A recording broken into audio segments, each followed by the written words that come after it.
So this week a bunch of AAA games came out and I didn't get to play most of them. Well, this is going to be a perfect weekly, innit? Hello and welcome to Juggernaut's Weekly Gaming News. Yes, there has been a lot of games that came out over the course of this week. And in this video we will go through them one at a time and I will tell you what I think about them and what you should know about them. Welcome to the weekly number 2 on this channel. So, let us begin. I actually have a script this time, this is lovely. The game in the background is Armored Warfare, playing PvE in my T64 for those wondering. And let us begin with a game that I've played actually on this channel and that we'll continue to play on this channel over the course of, well, hopefully over a long period of time, provided the game keeps me interested long enough. This is of course Assassin's Creed Syndicate. It came out this week for the PC, and whilst I will not spend too much time talking about the game, because I will play through a lot of it for the channel as I have a Let's Play series on it and all that, what I will say is I will critique it a little bit in this video, because everything that sort of I like and is good about the game you will be able to see in those videos of mine that I'm putting up. But as far as critique goes, the game hasn't innovated a lot. You can't put a grappling hook and say we've innovated for that's it for this year. Innovation is something that this entire Assassin's Creed franchise seems to be deprived of over the last few games, and this is not just my opinion. You can ask major YouTubers and game journalists, they'll tell you the same. Chief amongst, I suppose, Total Biscuit, who was let's say his views I pretty much share almost fully about the Assassin's Creed franchise, up to the point where he doesn't play Assassin's Creed anymore single player. I'm kind of interested in playing through Syndicate, as it is still a fun game, you know, despite its flaws. It still seems like a pretty fun game to me that I will play through, but again, lacking innovation, not something that I'm a big fan of. So, that said, it came out on the PC, and there are problems with it, performance-wise. There really are. Mind you, I've been frapsing the game most of the time, so I can't really provide a very too realistic judgment on how the performance is going, because, you know, literally 99% of the people aren't recording it and playing it at the same time, so they're going to get better performance, obviously, but it's not ideal, okay? Let's just put it like that. It's not ideal. There are some serious frame rate drops in certain parts, and I'm hoping that gets fixed within the next few updates, let's say. So, enough about Assassin's Creed, moving on to the next game on the list, which would be More Time City of the Damned. And I've been thinking about this game, and I've got no idea how to describe it. Essentially, it's a turn-based, Warhammer-based thingamajig. Great description, 6 out of 9, best game journalist ever. No, but seriously, it is incredibly difficult to describe this game, because it's not something that we get to see almost at all nowadays. It is going to be interesting how that game develops, and whether we're going to see anything particularly noteworthy come out of it, or is that just it that we've seen on launch. But I unfortunately have not gotten a chance to play this game this week. Reason being, I'm simply way too busy. I am way too busy to play that. I've been thinking, just to deal with the stress, to play some Call of Duty Zombies, and that is pushing it, right? You know, I don't have. I'm pretty stressed out this week if I'm thinking about playing Call of Duty Zombies. I'm not a zombies person, but hey, that's irrelevant. That's sort of what I'll be playing this week. What I've been playing and what I will be playing. That's for the end of the show, I suppose. As far as More Time is concerned, it is fun. It is good, and it is fun to see games dabble into things that aren't really common, and to see not really new genres approach and appear, but sort of new and innovative mechanics that we don't get to see almost at all, I suppose, come out of these game developers, and it is good to see that. Whether that's going to be well accepted, I don't know. The game seems to be doing pretty well, but I don't know. It's honestly, I think it's too early to tell, and without actually having played the game, I don't know what to tell you right now about it. But regardless of that, we're going to move on, as I said, I haven't played the game yet. I know I've seen a lot of footage from it, but I can't really tell you my personal experience with it, and whether I think it's a great game that you should pick up or something that you should avoid. What I will say, it's not what you'd expect from it, and look it up in great detail if you're thinking about acquiring this game. Moving on to the next game in the list, I'm actually doing this real time. The footage is recorded real time, so looking at a list away from the screen is a bit difficult. We had, of course, Game of Thrones Episode 6 come out from Telltale, and yes, that is that may or may not be my Skype. Don't worry about it. Episode 6 from Game of Thrones, the final in the season. It had an amazing finish. Okay, it had an amazing finish. This game. Though, I suppose the question is, do you look at that as one game, and do you call that as, do you call it a game, or is it a series of games? 6 of them, in fact. Well, I would say that it's one game that's sold in 6 different episodes, and yes, that doesn't really explain a lot. However, chances are, if you played through episodes 1 and 2, you're going to play through 3, 4, 5, and then 6 ultimately. So, in that respect, I suppose we can call it an actual game, even though it's sold separately. And here's the thing: Telltale style games, point-and-click games, have been almost basically broken down to a science right now, and The Walking Dead initially, then The Wolf Among Us, now Game of Thrones, have all been absolutely amazing without exception in their own right and in their own ways.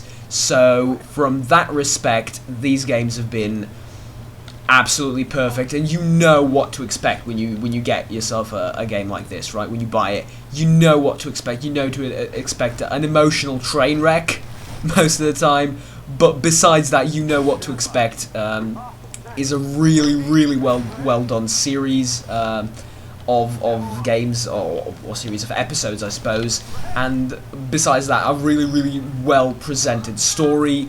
I'm hoping that we see more and more games from Telltale that are just like that, because they're selling and they're really good, and you can see the amount of attention paid, I suppose, and the amount of quality writing that goes down in those games, and it is just absolutely amazing to indulge yourself in such a tale.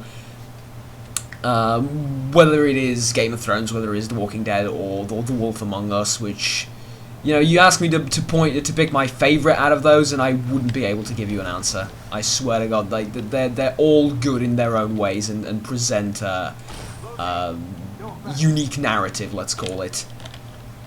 Yes, this BMP is about to get me killed. Yes, I'm upset.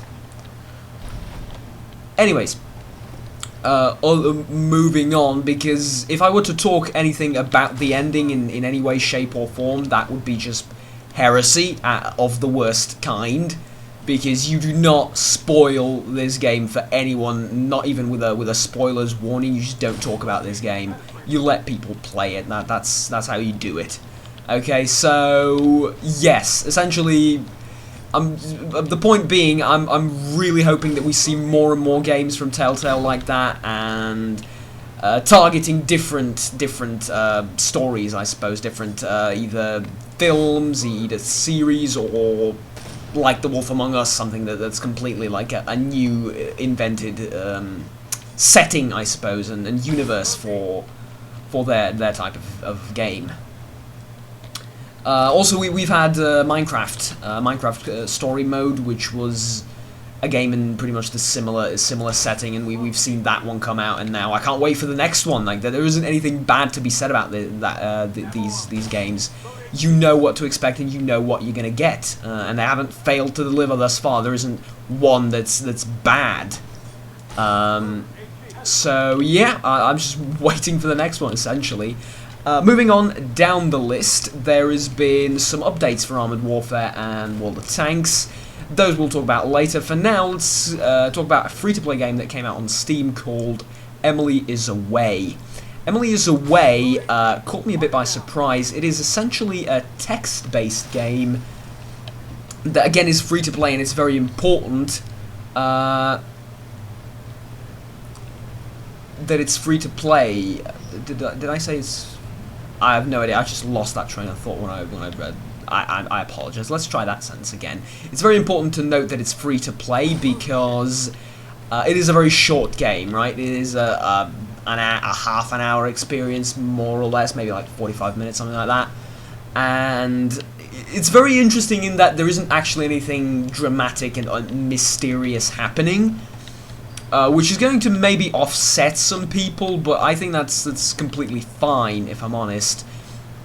So, essentially, you are this person that talks to Emily through a couple of years. Every now and again, you talk to her, and then you sort of not talk to her again. And your relationship goes up and down with her, and there's various different approaches you can take, and you can pursue a relationship with her or not. And it shows a much deeper story of overcoming one's lack of self-confidence, insecurities, etc., etc. And it is a very sad game, a very, very sad game indeed. So, other than that, I actually changed ammunition. I didn't realise that. I apologise. Other than that, I'm not going to talk more about it. I have a first impressions video on it on my channel. If you're interested in that game in particular, you can go ahead and watch it. The fact that it's free to play is very important because you would expect a certain quantity of content from a game that asks $5, $10, $15 from you, and I will put it more in the sort of $5 range. But you would expect a certain quantity of a certain duration from that game, if nothing else. And for a 30-minute game, there isn't much you can't really justify paying X amount of dollars for it. The fact that it's free to play makes it sort of it doesn't escape criticism, which what people often assume wrongly, that it escapes a lot of criticism because it's free to play. No, it doesn't. But some of the expectations that you might have are certainly lowered, and it lasting sort of a short 30 to 40 minutes is kind of justified by that, and the fact that there are multiple paths that you can take. I'm about to get killed, aren't I? Absolutely. That and the fact that there are multiple paths you can take is highly repeatable. It sort of and balances out and justifies itself, I suppose. Moving on, the updates for Armored Warfare and Wargaming's World of Tanks came out, and essentially, I'm not going to talk about World of Tanks a lot because we know what was coming in this update. Anyone that's remotely interested in the game looked it up and saw the news of what we're going to get in this update. So we pretty much knew before the update was released. Armored Warfare, however, I play a bit more of nowadays, and I guess we can talk about that a little bit more. Armored Warfare has essentially added tier 9 tanks into its game. We gain a bunch more tanks to grind out, and along with, I guess, a couple of fixes or whatever, but that's more or less it. The major feature was the tier 9 tanks, and it was rather exciting with the game-winning kill there. I can't really show you the tier 9 tanks. I would like to, but I don't own them, so it would have been cool to make like a little segment of a couple of minutes of me showing you the tier 9 tanks. But I guess we can take a look at them in the main menu right now. Other than that, there hasn't been a lot released that caught my attention. There were some indie games, I believe, a couple that got released. but you know, there hasn't been anything else that really caught my attention, and that at least I feel was worthy of mentioning. Of course, I'm not an omnipotent being, nor am I a god, and I cannot keep track with absolutely everything that comes out. And as I said, this is not a series where I do thorough research into everything. These are just the games that I've been interested in and caught my attention. So I believe that is it. We can just take a look at the tier 9 tanks that have been added really quickly. If I can... dealers, yeah. Shishkin. Here we are. We have the M8 Thunderbolt, the BMPT-72, the tier 9 Challenger 2, and the tier 9 T90MS. Which is a well, not futurized, but a 2015, let's say, variant of the T90 with some advanced armor and etc. etc. The Challenger 2, we all know what it is. These are the tier 9 vehicles for Shishkin that we have right in the game right now, and the tier 9 vehicles for the German lady Wolfli, sorry, yes, her. The Leo 2A6, which is basically a bounce machine from what I've heard. The Abrams M1A2, the Crab, God, and the Draco, or the Draco, however you wish to pronounce it. I'm actually interested in the Draco a little bit. It's from, yes, it's Draco, it will be Draco, because it's from Italy. Anyways, these are tanks that have been added in the game, and I guess there were a bit of fixes and stuff like that, but there wasn't much, too much, really. There we go. As far as, well, the tanks is concerned, they basically, the changes they said that they were going to make, they're not going to make them in regards to the decos and the camos and everything. They've listened to the community, thank God, and we're going to be getting ultimately everyone's going to win from that, I assume, because people are not going to leave World of Tanks all of a sudden because of its bullshit economy changes. Anyways, there have been some changes to, well, not changes, there have been mods that have been released for Fallout 4, and Fallout 4 is such a major game, people calling it Game of the Decade, some say that belongs to The Witcher. I would pick, you know, go neutral there to avoid any flame wars and say Game of the Decade award. I don't know why we're giving Game of the Decade awards right now. It doesn't really make much sense. There's 4 years left in this decade, and it's, you know, I'm waiting for more titles to arrive in 2020 that are going to be the Game of the Decade. But let's say that we are handing out this arbitrary title, which doesn't really mean anything yet, to either of these titles. I would pick both of them and say these are the two games that made this year, absolutely, hands down, no competition there. Witcher, Fallout, hands down, just stormed through this year, and nothing else really mattered. Yes, we had Black Ops, Assassin's Creed. Those games just fell in a completely different area of the spectrum of AAA games that are very popular, a lot of people love, that a lot of people play, but they're just not good enough to be put in the same rank as The Witcher and Fallout. Maybe you do, I'm not saying this is de facto, maybe you do love them more, maybe you do love Assassin's Creed Syndicate more than Fallout or Witcher, that's completely fine, that's your prerogative, but I'm saying, like, for the state of gaming, what it's like right now, and I suppose it's kind of to be expected, wasn't it? Yeah, but there's been mods, and they haven't released GEC yet, but we've seen a lot of mods come out for Fallout that have just been improving the game, so I guess the future of the game really lies in that, doesn't it? A great big modding community. Anyways, that will be all. My name is Juggernaut. Thank you very much for watching. Please like and subscribe down below if you enjoyed the video, and until next time, bye-bye.